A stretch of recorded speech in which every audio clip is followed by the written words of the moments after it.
चंद्रपूर शहराच्या राजनगर आणि सहारा पार्क या पूरग्रस्त भागात बोटीच्या सहाय्यानं बचाव कार्य सुरू आहे। वर्धा नदीच्या पाणी पातळीत मोठी वाढ झाल्यानं इरे नदीच्या बॅकवॉटरमुळे चंद्रपूर शहरातील विविध भागात पुराचं पाणी शिरलं। जिल्हा आपत्ती व्यवस्थापन दलाचे जवान धाडसानं रेस्क्यू अभियान राबवत आहेत, तर वर तळपतं ऊन आणि खाली मोठा पूर अशी काहीशी विरोधाभासी स्थिती चंद्रपुरात पाहायला मिळते। प्रशासनानं पूरग्रस्त भागातील नागरिकांसाठी तात्पुरती निवास व्यवस्था केली। याच बोटीतून आढावा घेतलाय सारंग पांडेनं। अतिशय कडक ऊन पडलेलं आहे, पावसाचा एक थेंब नाही, मात्र तरीही चंद्रपूर शहराला पुराचा वेढा पडलाय। अतिशय विचित्र असं हे चित्र आहे, मात्र हे खरं आहे, कारण चंद्रपूर शहराच्या जवळच्या ज्या दोन महत्वाच्या नद्या इरई आणि झरपट यांना मोठ्या प्रमाणात पूर आलेला आहे।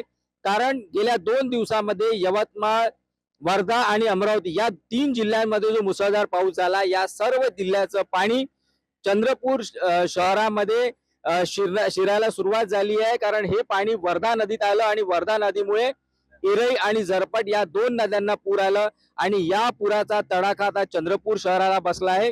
पहाटेपासून चंद्रपूर शहराच्या नदी किनारी जे भाग आहे त्या ठिकाणी पाणी भरायला सुरुवात झाली। त्याच्यामध्ये रहमतनगर आहे, राजनगर आहे, सहारा सिटी आहे, यासारखे भागामध्ये पाणी शिरलंय। आणि आपण सध्या ज्या भागात आहोत तो राजनगर आणि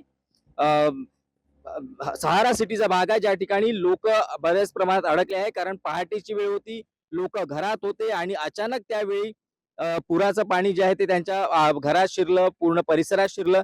त्यामुळे आता या ठिकाणी जे जिल्हा आपत्ती व्यवस्थापनाची टीम आहे ती सकाळपासून इथे प्रयत्न करत आहे की जास्तीत जास्त लोकांना इथे बाहेर काढण्यात यावं, जेणेकरून समजा हे पाणी अजून वाढलं किंवा ही परिस्थिती आणखीन 1-2 दिवस जर कायम राहिली तर लोकांच्या जीविताला कुठल्याही प्रकारचा धोका उत्पन्न होऊ नये, यासाठी जिल्हा प्रशासन अतिशय कसोशीने हे सर्व प्रयत्न करत आहेत। सारंग पांडे, एबीपी माझा, चंद्रपूर।